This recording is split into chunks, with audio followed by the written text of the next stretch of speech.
Hello mga ka-auntie ko, and for today's video nga ay samahan nyo naman ako at bibili tayo ng almusal. Dito nga ito sa gilid ng aming zone 3 at eto nga papunta na tayo sa bilihan ng pandesal, pero hindi na nga ako bibili ng pandesal dahil umaga pa lang ay may nabili na nga si mama.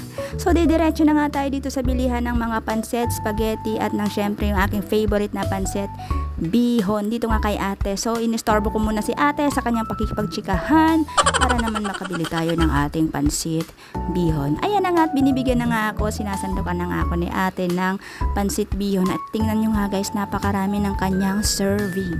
So sa halagang 25 pesos nga lang guys ay napakarami na nang binigay niya sa akin na pansit. Hindi niya naman alam na vloggerist ang ante nyo kaya ayan, binigyan niya ako ng marami at may kasama pa nga yang isang pirasong kalamansi. So ayan na nga guys, binigay niya na sa akin ang aking order na pansit bihon at tara let's umuwi na tayo ng makapag-almusal na nga. Ayan, thank you ate.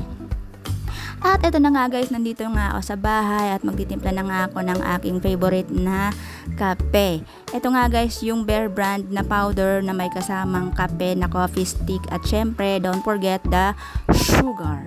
So ayan na nga guys, nagtitimpla na nga tayo dyan, and eto nga guys, kapag nga pala nagpapalpitate na ang ante nyo sa kakatimpla ng kape dahil nga favorite natin ang kape, ay meron akong ginagamit na ibang brand ng kape at talaga namang sulit na rin at napaka-healthy na rin niya guys. Ito nga guys ay ang rice coffee. So ayan guys, yung alternate ko sa kape, lalo na pag crave na crave ako at hindi nga pwedeng magkape. So ayun ang ginagamit ko guys.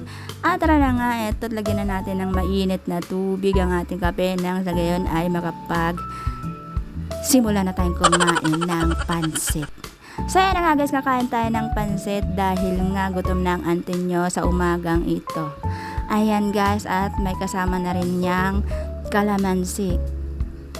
So hanggang dito na lang ang ating video guys, at hanggang sa muli, sana nag-enjoy kayo. Pag titingnan nyo na lang ako charing, tingnan nyo lang paano kumain dyan guys. Pasensya na at nakataas pa nga ang aking isang paa. Ganyan talaga ako pag nasa bahay lang. So hanggang dito na lang, and thanks for watching. Bye bye, thank you. Hanggang sa susunod na video. Wala na akong masabi, bye bye.